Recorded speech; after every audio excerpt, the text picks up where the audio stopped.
the biggest challenge is just wrapping our head around the scope and the scale. It requires us to think about movie making in a different way. You have a frame of just Gypsy Danger. And Gypsy Danger is 250 feet tall, but if you don't have scale cues nearby, it could be 20 feet tall, you can't quite tell. We're talking, huge skyscraper-sized things. So there's a lot of scale cues that we had to throw in, little handrails that lead up to a little hatch. All right, here we go. Marker, 48 frames. We wanted these things to be believable, but when you stand back and look at them, they read as a cohesive design.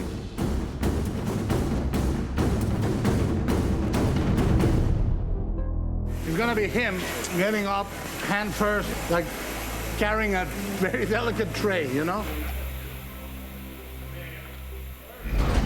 It takes us out of standard human-scale filmmaking. You're dealing with rain and storms swirling around a skyscraper-sized thing that's moving. And it presents some design and some technical problems that I've never quite tackled before to make that read. And it's exciting to see it work. So you don't have to be synced on that. Okay. You will sync in the punch, and then on the way back one, him alone, and then you join him.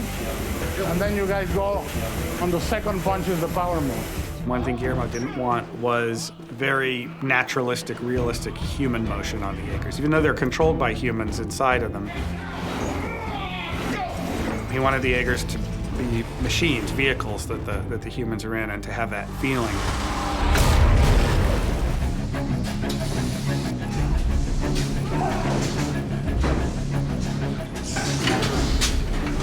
There's definitely those little peekaboo moments where the scale, it comes into play.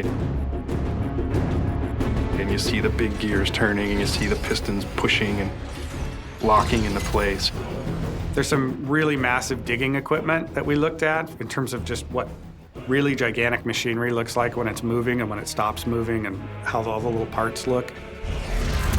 Again, that only gets you so far, and then you just have to start using your imagination.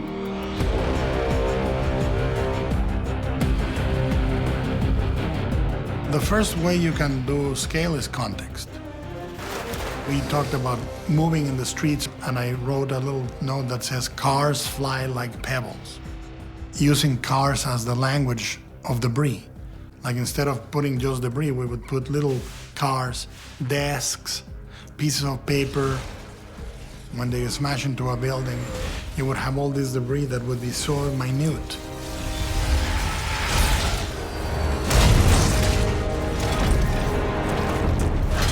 Guillermo designs events like shipping containers being hit against a kaiju's head and things fall out.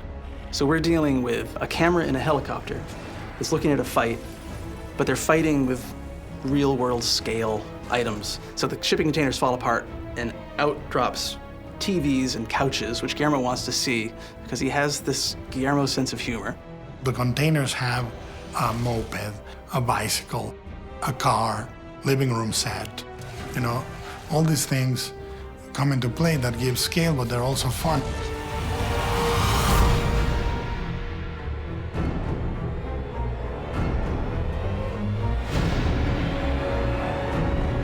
Within the kaiju itself, the texturing, when you go close, you see what looks like a scale, and then you go closer and there's a bunch of bumps and cracks that give you the scale.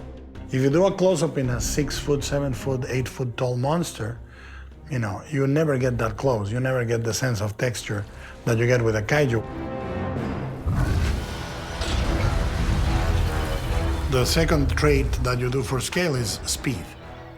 They need to feel heavy. They need to feel very heavy. There was a shot of the kaiju climbing out of the water, and we went through many, many versions because I didn't feel the weight. So I wanted this kaiju to really depend on that heavy, heavy front, and to convey that you need them to move slowly. You don't want the fights to be at the scale of a 6 foot tall monster.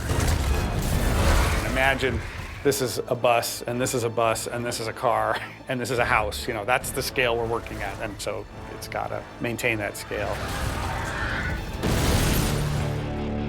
I'm very attentive to physics. And if I don't buy the physics of a shot, if I don't think that a piece of debris bounces off or the atmospheric haze is not conveying the scale the right way, on creatures this scale, it needs to affect the environment around it. It needs to be done in a way that feels massive.